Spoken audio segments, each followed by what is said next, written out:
So tell us who you are and how you are connected with Jonesboro Locally Grown, and then we'll talk a little bit about Jonesboro Locally Grown in general.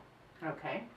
I'm Heidi Ailey, and I am one of the Saturday Market co-managers for the Jonesboro Farmers Market, which is part of the organization Jonesboro Locally Grown. That's my current position. I've been a volunteer with the market for a long time, in various guises and forms. It's an organization that I've been a part of from the very beginning of the startup, which was about 8 years ago. And it started out with somebody selling produce out of the back of their truck in a friend's driveway, and then morphed to having about 6 or 7 tents in the parking lot off the side of the library in Jonesboro. And then about 5 years ago moved to take up a whole block in the downtown area next to the courthouse of Jonesboro. And since then it's become, well, in Jonesboro we call it Jonesboro's front porch. So it's a place, it's a meeting place, a community meeting place that promotes local farmers and crafts, mostly farmers though. And we have live music there and food so people can come and sit and have coffee and talk to each other, etc. So it's grown lately quite a bit, and the organization has become more structured. And we have opened a locally grown food market just a couple blocks away on the corner of Main and Boone Street that has some of the same farmers and some other farmers. It's open 6 days a week, and obviously has a whole different way of operating than a farmer's market that's just on the street from 8 to noon on Saturday. So Jonesboro Locally Grown is the umbrella over the Saturday Farmers Market and the new Boone Street Market. And that is a new development. The Boone Street Market just opened this fall. The public is still getting used to the idea that we're all connected somehow, but they're not quite sure how. And the Saturday Market obviously doesn't happen in the wintertime.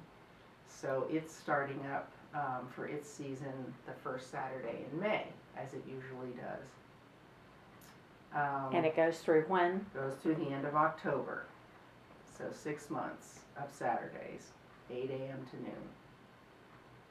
So we need to keep putting ourselves out there to remind people of this wonderful Saturday market that they're used to, and that we also have this new extension called the Boone Street Market, and that it's all part of the Jonesboro Locally Grown organization.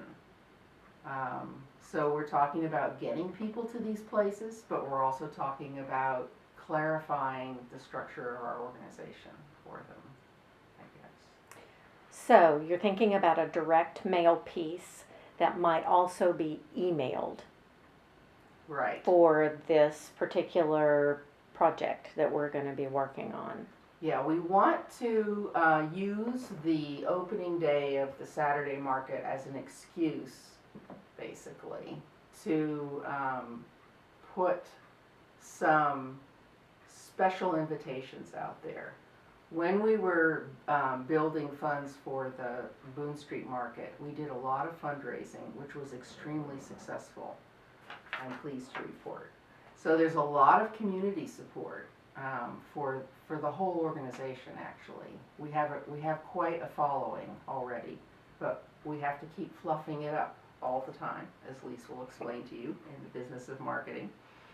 So we have 50 major donors. These are people that have contributed thousands of dollars, some of them multiple thousands of dollars, to Jonesboro Locally Grown. And we also have about 200 what we call members, who are people that are paying $50 a year to get a special discount at the Boone Street Market and just to support us in general.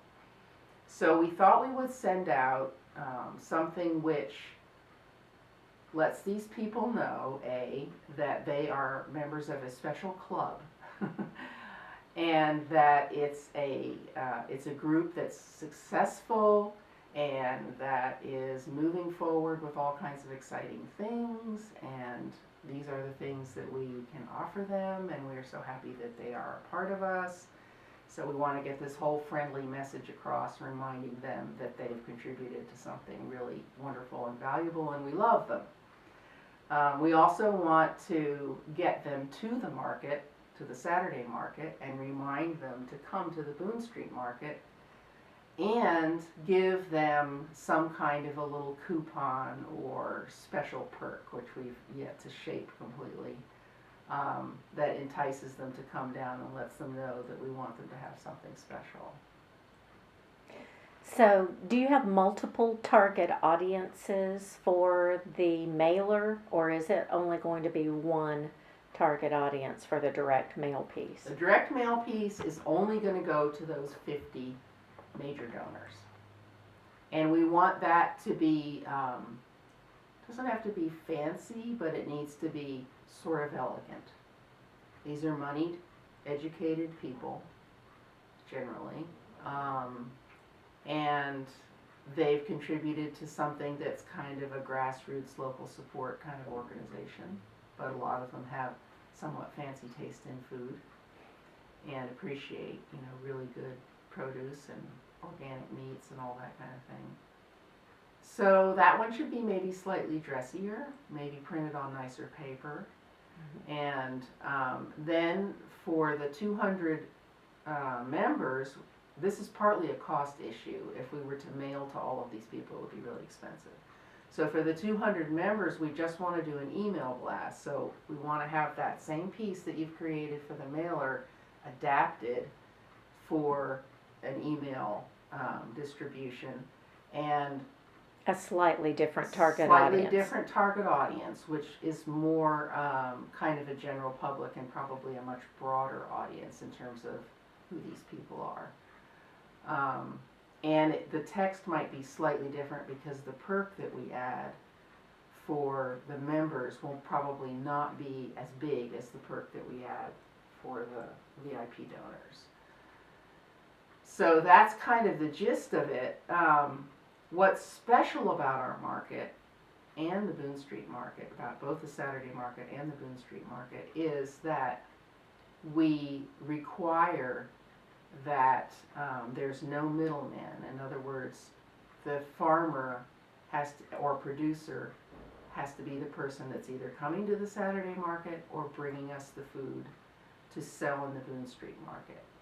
There's no distributors involved. You cannot go to Asheville and buy a whole bunch of melons in May and bring them over and sell them at our market, because there are no melons in May. They've come from California or something in that case. So our whole thrust is know your farmer, know your farmer's name. There's a personal aspect to that, both at the Saturday Market and at the Boone Street Market. Obviously at the Saturday Market, the farmer's actually there, people can talk to them. At the Boone Street Market, they're not actually there, but there's a notice about their farm. If you're buying eggs, you know you're buying Jose's eggs, or the Matheson's eggs. If you're buying meat, you know you're buying Chris's lamb, or Centel's sausage. It's not just sausage. So that's what's special about our market. There's a lot of farmers markets in the region. We're the only one that, at this point, that has a very strict rule around that. And we only bring in farmers in a 100-mile radius, so we don't go outside of that area, that region to get our vendors.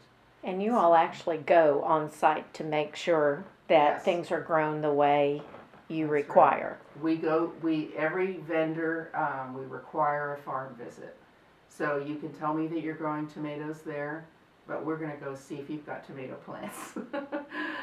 We're going to see if your chickens are actually running around in the yard or if they're in cages. And so the vendors, we attract a certain clientele because of that, and a certain kind of vendor because of that. And it also probably keeps our market a little smaller, which might be a good thing, because it's real community feeling. Everybody knows each other. So I know you can't get all that into a little card, you're probably thinking. However, the images that you pick to put on that card are going to say something about that, creating that that feel, I guess.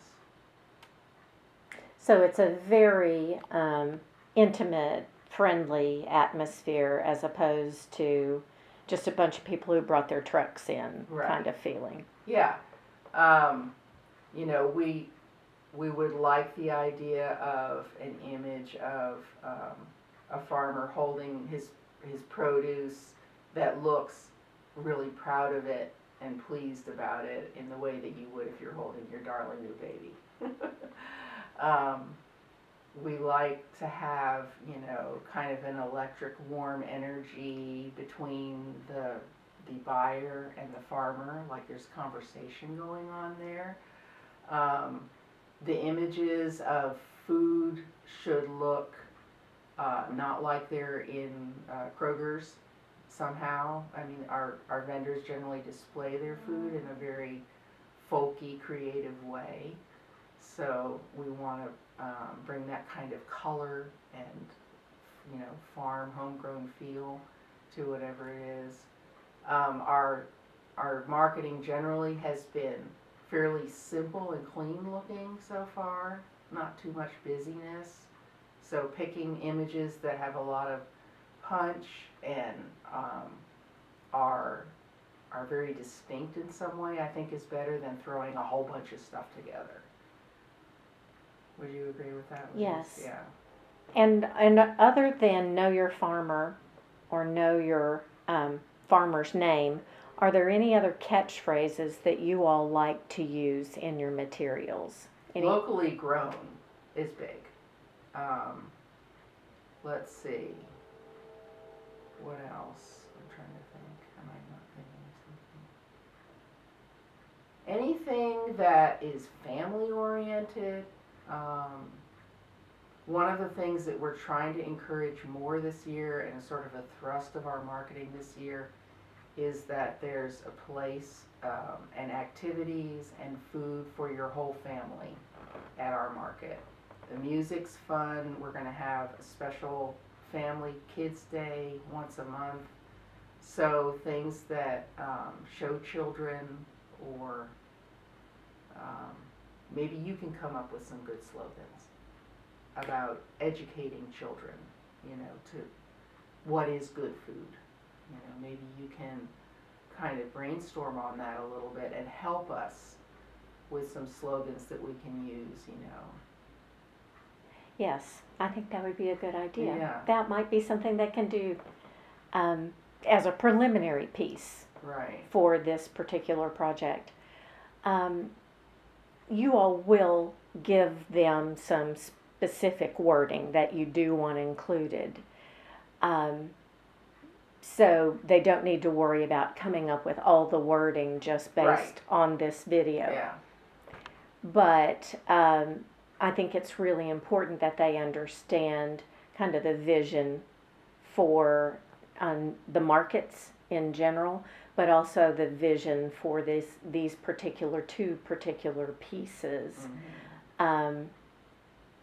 so that they understand what you all want very clearly. Yeah. One thing that we've talked a lot about this year,